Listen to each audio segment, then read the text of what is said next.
What's up, everyone? Coach Tony here. In this training, we're going to break down the classes you should be taking based on your majors. So we're going to talk about, depending on which major you are, what classes you should be taking as well. Okay.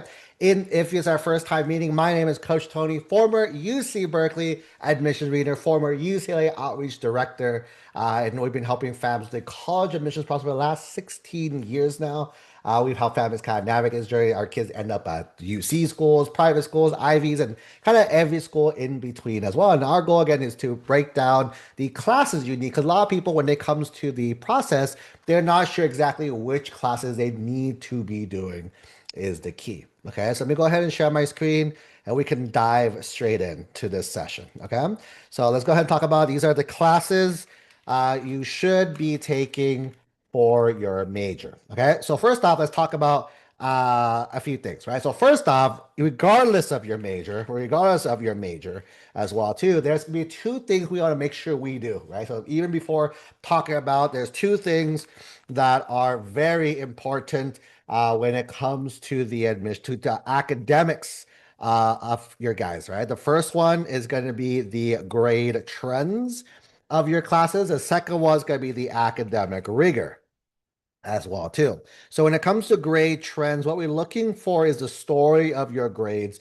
over time. So again, the grades are important. You definitely still want to do well in your classes specifically to help you guys with this as well. You want to aim for as many A's as you can again as well too. B's are fine. Don't stress out about B's, but you want to have as many A's as you can over here, right? The other thing is going to be the academic rigor.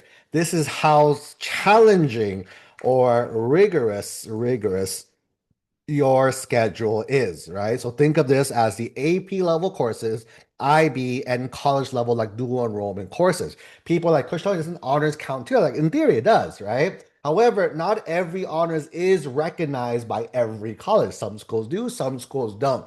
As a general safe rule, I like to think of only AP, IB, college, and if it is a high school level class that does count, even better. It's kind of a thing, right? But for us right now, I wouldn't worry too much about this over here. Okay, all right. Next piece we're gonna focus on is now the classes, right? So either way, these are good for every single student.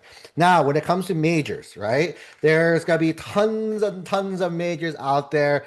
Little break. What is a major? Majors is classes that you'll study in college, right? People think majors you have to know from the very first time as well too. Actually, you'll most likely declare your major in year three, right? Some people a little earlier, but usually in year three, which means you have a few years to prepare for it as well too. In fact, right, in years one and two, you're taking usually general education courses and pre-major or prerequisites classes to prepare for your major. I almost misspelled requisites. Requisite classes to prepare for your major specifically. Okay, so our goal is to make sure that we are taking the classes to be good over here. Okay, so the major classes you study in major in college. Again, that's why I always tell students when in high school, your goal is to identify your major pathway. You probably don't know exactly what major you want to do yet, but at least we want to know what pathway that we're aiming to go down is the key here, is all. Okay. And because of that, what we want to focus on specifically, right, is going to be a few different categories. First one is engineering, right? Engineering is the first one. The reason why this is probably one of the most competitive pathways they are out there. So engineering can be a very big competitive pathway first. And when it comes to the engineering field itself, we have a few things, right? The first thing we're going to focus on is going to be strong math. Right, strong math. Specifically, we recommend as far as you can go, even so, max out AP Calc BC, all right, plus college math as well too. So there's even you can go even past high school into the college itself. You can take multivariable calculus, multivariable calculus, You can take linear algebra. You can take differential equations, right? These are the classes that comes after BC or after Calc 2. So you can actually go ahead and do more of these over here, okay? So I would recommend that for a lot of our engineering students. Again, this is what you start early. And if you do that, right, this would require you to finish Calc BC by junior year. That's why senior year you can take the college level courses is the key over here. Okay. The other one is going to be strong physics as well too. So physics AP Physics 1 plus C, right, is kind of the ones for 11th grade and 12th grade as well. Okay, so that's kind of the big overlays that we have when it comes to the engineering field. Next one is going to be computer science, right? So computer science. You'll see this is also one of the major competitive fields out there. And when it comes to the engineering, the computer science field, the reason why we started in this order is I'm going to go ahead and copy this math and paste it there. Is the exact same prep when it comes to the math class as well. We do encourage strong math as well. Again, college and beyond if you can, right? Over here. You'd also want to take like the AP computer sciences, right? Strong CS classes like APCSA, for example, right, is kind of what you want to focus on as well too. So it has to be computer science field.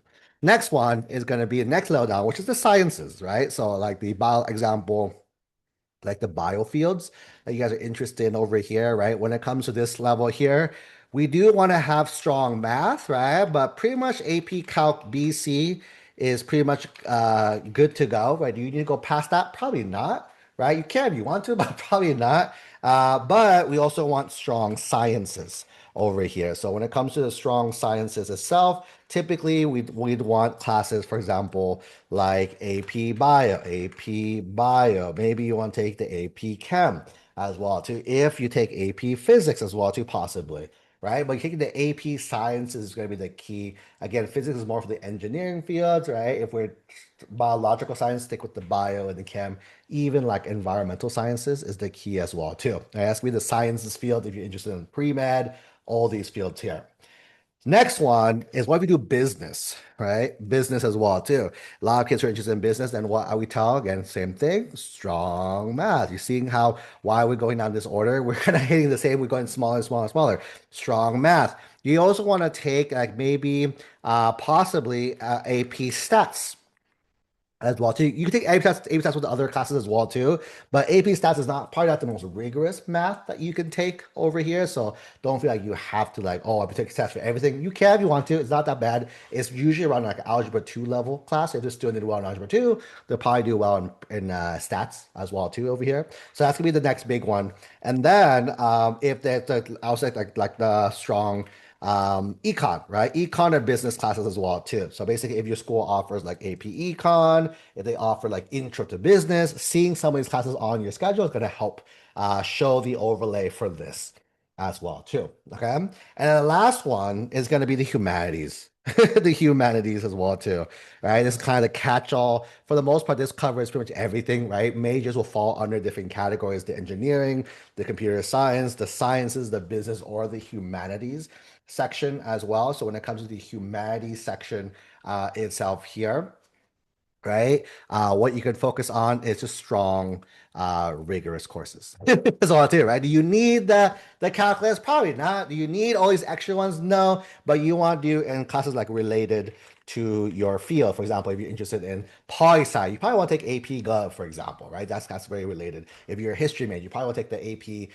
AP history as well too, right? Again, does it mean that if I am business, that means I shouldn't take the history? No, because then going back, right? What's still important is going to be the trends in your rigor, right? This right here. We still want to make sure that our schedule is competitive. So just because we're interested in a non-history major doesn't mean we skip that class. That's still important to get right as well too, right? So number one, think of it as you're still going to max your rigor out. If your school offers AP Lit, AP Lang for English, you should be taking that. If your school offers AP US History, AP World, you should be doing that. Even if you're an engineering major, right? You don't use English, you don't use history, you still want to add that on. These are just the additional classes on top of what your major is going to be. And then most majors you can think of will fall under one of these buckets, right? Engineering, the computer science, the sciences, the business, and the humanities itself. So that's going to be the quick little high level. One little pro tip before we wrap up this call as well too.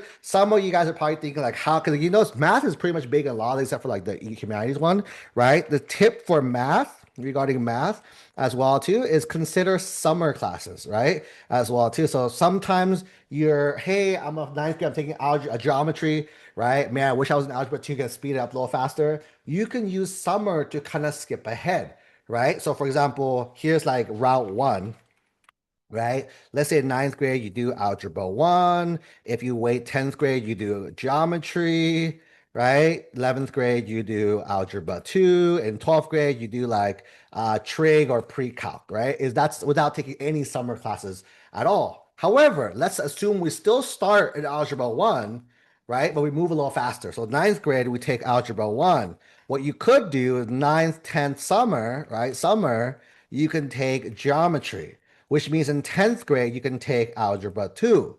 In 11th grade, you could take trig pre-calc, right? Pre-calc as well too. In 12th grade, oh, sorry, this is summer, 12th grade, this is summer, right? 12th grade, you can take AP Calc AB as well too. And then 12th grade here, you can go to AP Calc BC. You see how by just taking the two summers right here, we're able to finish all of the high school math sequences as well. Okay.